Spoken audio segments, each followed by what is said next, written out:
When dealing with graphs, another useful type of information is symmetry. And there are 3 different types of symmetry when it comes to graphs. The first is x-axis symmetry. This is a reflection across the x-axis. So here's a graph of an example. Like I said, the x-axis acts kind of like a mirror. It looks the same on both sides. When it comes to the equation, you can replace y with negative y and nothing changes. The equation still stays the same. Y-axis symmetry is where you have reflection across the y-axis. The y-axis acts like a mirror.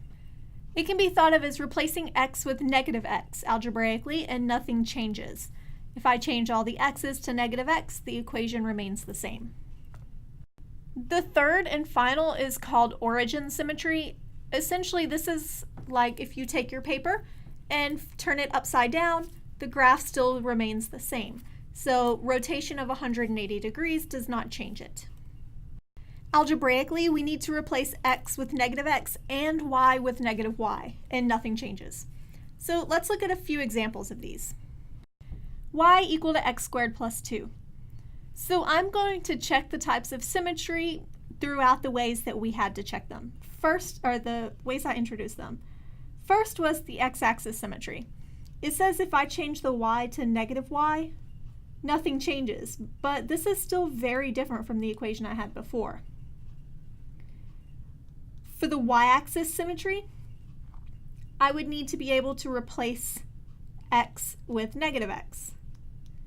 Well, negative x squared is the same thing as positive x, so nothing actually changed in this equation. So we have y-axis symmetry. Let's look at a few more. Y squared equal to x.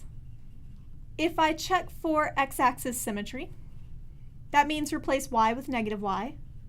So I have negative y squared equal to x. Well, that would give me y squared equal to x, which is exactly the same. I can check a y-axis symmetry as well. In that case, that would be y squared equal to negative x, which is very different from what I had. So this graph has x-axis symmetry. For this one, changing y with negative y does change the equation. So I don't have x-axis symmetry. For y-axis symmetry, if I change all the x's to negative x,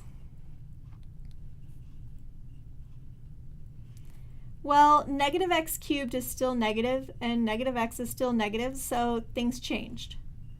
What about origin symmetry? If I change both of them, negative y equal to negative x cubed plus 2 times negative x.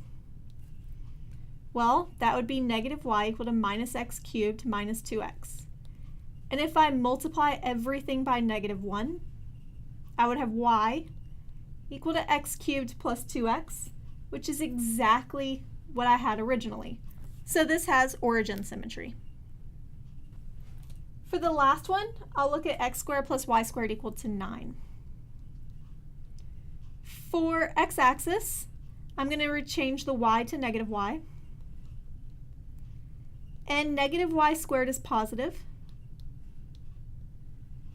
And I'm back to where I started. So this does have x-axis symmetry. If I check y-axis symmetry, that would be negative x squared plus y squared equal to 9, which is the same thing. So this equation has both x-axis and y-axis. What about origin symmetry? Well, that would be negative x squared plus negative y squared is equal to 9, which gives me x squared plus y squared equal to 9. So this one actually has all 3. And if you have more than one, it will be this special case where you actually have all 3.